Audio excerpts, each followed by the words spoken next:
Assalamualaikum. Kindly subscribe to my channel. Adas Apandasi Sindh Land Revenue Act 1967 ji Journal Assessment Section number 59 Notification of Reassessment and Instruction regarding Principles of Assessment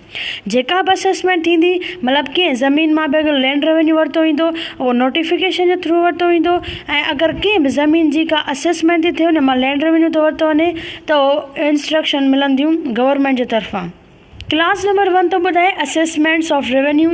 may be general और special. का बि अगरि ज़मीन जो assessment थी थिए उहा हिकिड़ी आम बि हूंदी आहे ॿी ख़ासि बि हूंदी आहे। नंबर 2 था ॿुधाइनि त का बि अगरि असेसमेंट थी थिए कंहिं बि ज़मीन जी उहा तेसि ताईं न कई वेंदी जेसि ताईं गवर्नमेंट इजाज़त नथी ॾिए अप्रूव नथी ॾिए ऐं नोटिफिकेशन नथी इशू करे। नंबर 3 तो ॿुधाए त जॾहिं बि गवर्नमेंट ग्रांट कंदी सेक्शन मतिलबु इजाज़त ॾिए थी त भले हिन ज़मीन जी जेको आहे सो रेवेन्यू असेसमेंट कयो त गवर्नमेंट उन इजाज़त सां गॾु इंस्ट्रक्शन बि ॿुधाईंदी हिदायत बि ॾींदी त हिन एक्ट जे मुताबिक़ कीअं जेको आहे सो लैंड रेवेन्यू असेस कयो वञे ऐं कहिड़ा कहिड़ा रूल्स अगरि गवर्नमेंट खे बहितर जीअं लॻे त रूल्स बि ठाहे सघे थी त कीअं जेको आहे सो कंहिं बि ज़मीन जी असेसमेंट कजे। Section number 60 mode of assessment अगरि कंहिं बि ज़मीन जी असेसमेंट थी थिए उहा कीअं थींदी त का बि अगरि असेसमेंट थी थिए उहो उनखे रेवेन्यू ऑफिसर असेस कंदो। नंबर 2 तो ॿुधाए त असेसमेंट जेका बि रेवेन्यू ऑफिसर कंदो उहा असेसमेंट करण खां पहिरियां रेवेन्यू ऑफिसर हिकिड़ो प्रपोज़ल ठाहींदो मतिलबु ॾसींदो त मां हे रेवेन्यू असेसमेंट करणु चाहियां थो ऐं उन प्रपोज़ल जी जेका रिपोर्ट हूंदी उहा कमिश्नर खे मोकिलींदो त जीअं कमिश्नर वरी बोर्ड ऑफ रेवेन्यू ॾे मोकिले मंज़ूरी जे लाइ। अगरि जॾहिं कमिश्नर उहा प्रपोज़ल जी जेका रिपोर्ट थी थिए उहा बाद में बोर्ड ऑफ रेवेन्यू खे मोकिले थो ऐं बोर्ड ऑफ रेवेन्यू अगरि सैंक्शन थो ॾिए मतिलबु मंज़ूरी थो ॾिए त बाद में रेवेन्यू ऑफिसर असेसमेंट कंदो। Section number 61 announcement of assessment मतिलबु अगरि का बि ज़मीन जी असेसमेंट थी कजे त पहिरियां अनाउंस करणु लाज़मी हूंदो आहे डायरेक्ट न थींदी आहे। क्लास नंबर 1 में त ॿुधाईं त जॾहिं बि रेवेन्यू ऑफिसर पंहिंजो प्रपोज़ल सबमिट कयो हुयो कमिश्नर ॾे ऐं जॾहिं कमिश्नर जे थ्रू लैंड कंहिं बि revenue officer board of revenue ॾे वियो आहे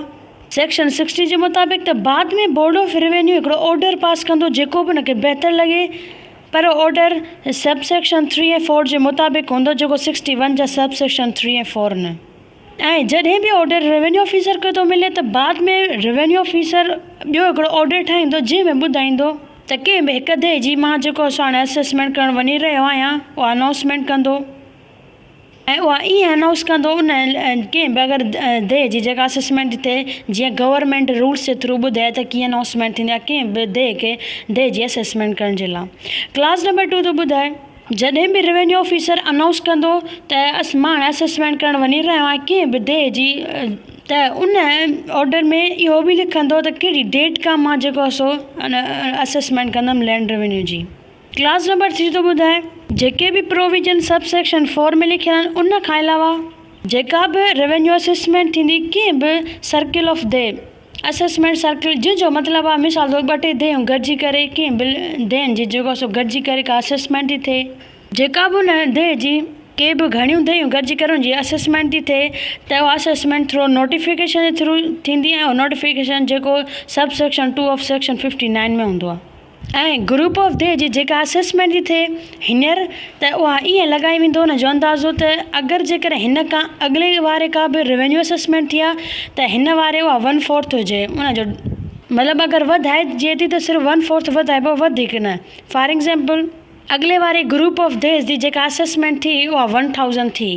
वरी हिन ईयर जेका असेसमेंट थी थिए उहा 1/4 थींदी जंहिंजो मतिलबु आहे 1000 ऐं प्लस 1/4 जेको 250 थींदो मतिलबु टोटल 1250 पर शर्त आहे त उहो त असां ग्रुप ऑफ दे जे बारे में ॿुधाए पर अगरि असां हिकु कंहिं बि दे जी असेसमेंट कयूं त उहा प्रीवियस खां हिन वारे जी अगरि एक्सीड था कयूं वधायूं त हुन जी लैंड रेवेन्यू जी असेसमेंट उहा 1/2 हूंदी। फॉर एग्ज़ाम्पल अॻिले वारे सां कंहिं हिकु ज़मीन जी जेका असेसमेंट कई उहा 500 हुई हिकु दे जी त हिन वारे हुन जी असेसमेंट 750 पिया थींदी। क्लास नंबर 4 तो ॿुधाए त जेके बि प्रोविजन्स असां सब सेक्शन 3 में हींअर ॿुधाया त जेका 1/4 थींदी जे अगरि ग्रुप ऑफ दे आहे अगरि बि हिकु दे आहे त हुन में 1/2 थींदी त इहा जेका बि असेसमेंट आहे इहा उन ज़मीन ते न थींदी एप्लीकेबल न हूंदी जंहिंजी नंबर 1 पहिरियां का बि असेसमेंट न थी आहे नंबर 2, जेका बि ज़मीन आहे उहा केनाल एरीगेशन पहिरां त जेको उन में न लॻल हुयो, पर डेट इशू थियण खां बाद में मतिलबु जेको ऑर्डर इशू थियो आहे उन जी डेट खां बाद में अगरि का केनाल एरीगेशन थी आहे, मतिलबु का ज़मीन के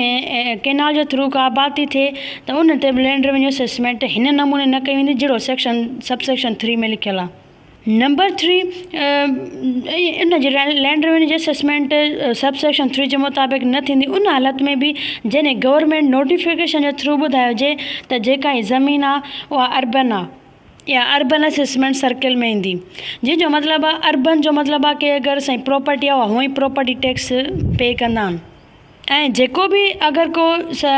रेवेन्यू प्रीवियस खां हाणे असां इंक्रीज़ था कयूं एक्सीड था कयूं रेट, इहो हिननि सबसेक्शन जेके 4 में लिखियल आहिनि 3 जेके असांजा शयूं पॉइंट्स आहिनि उन्हनि में असांजी इंक्रीज़ बि न लॻंदी, कैलकुलेट इंक्रीज़ न कयो वेंदो। हिते शर्त ॾिनल आहे त अगरि का अहिड़ी ज़मीन आहे जेका कैनाल एरीगेशन जे थ्रू